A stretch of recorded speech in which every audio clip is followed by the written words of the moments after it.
Welcome to our channel. आज आपण बनवणार आहोत पंपकिन सूप म्हणजे लाल भोपळ्याचं सूप की जे अतिशय हेल्दी असतं.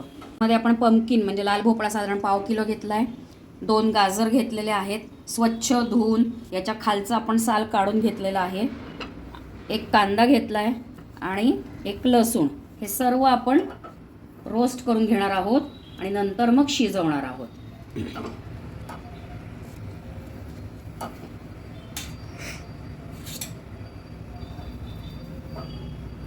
भाजून घेतल्यामुळे काय होतं, एक प्रकारची अशी सुंदर टेस्ट. पूर्वीच्या काळी नाही का असं शेगडीवर वगैरे स्वयंपाक करायचे, चुलीवरचं. आता सध्या चुलीवरचं खूप हे झालंय, फॅड झालंय आणि कारण त्याच्यामुळे त्याची चव पण खूप सुंदर लागते. मग तसंच हे चुलीसारखंच हे आधी हे भाजून घ्यायचं, त्याच्यामुळे त्या सूपची चव अतिशय सुंदर लागते.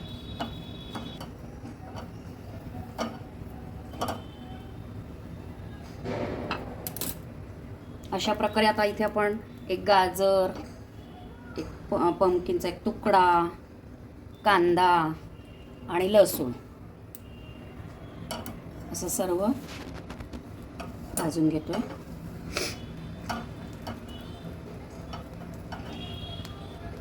त्याच्यामुळे अतिशय सुंदर असं टेम्पटिंग असे सूप होते.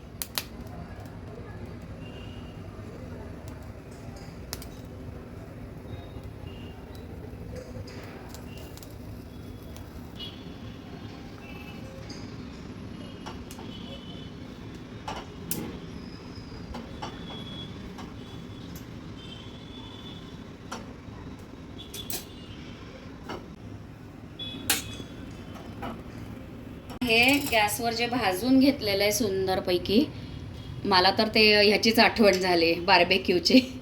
त्याच्यानुसार ते भाजून घेतलं आपण. आणि आता हे पाणी मी गरम करायला ठेवलेलं आहे. आता त्या पाण्यामध्ये आपण एक साधारणपणे 2 ते 3 मिनटं याला शिजवून घेऊया.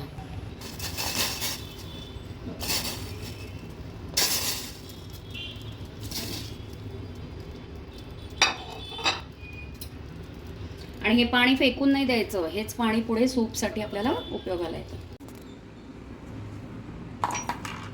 आता याच्यामध्ये मीठ चवीनुसार, साधारणपणे अर्धा टीस्पून, आणि काळी मिरी पाव टीस्पून. याला एक उकळी येऊ द्यायची. पंपकिनमध्ये ए व्हिटॅमिन भरपूर असते. गाजरमध्ये पण ए व्हिटॅमिन, अँटीऑक्सिडंट्स. त्याच्यानंतर तुम्हाला डोळ्यांच्या आरोग्यासाठी हे चालते. कॅन्सर होऊ नये किंवा प्रिकॉशन म्हणून सुद्धा याचा पंपकिन आणि गाजराचा उपयोग होतो. त्याच्याप्रमाणे आता आपल्याला कोथिंबीर पण आपण वरून टाकणार आहोत. स्वच्छ निवडून धुवून मग ठेवलेली आहे. आणि आता ही कोथिंबीर आपण बारीक चिरत आहोत. कोथिंबीरमध्ये सुद्धा ए व्हिटॅमिन खूप असते. आता हे जे पंपकिन आहे ना, त्या पंपकिनच्या ज्या बिया आहेत त्या फेकून द्यायच्या नाही. ते सुद्धा पंपकिन सीड्स म्हणून आरोग्यासाठी खूप चांगले असते. त्याला बाउलमध्ये काढून घेऊ. तुम्हाला जशी लिक्विडिटी आवडेल तसं याच्यामध्ये तुम्ही पातळ घट्ट करून हे सूप करू शकता.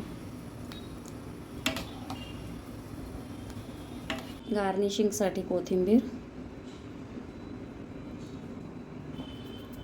कोथिंबीरमध्ये पण ए व्हिटॅमिन असते.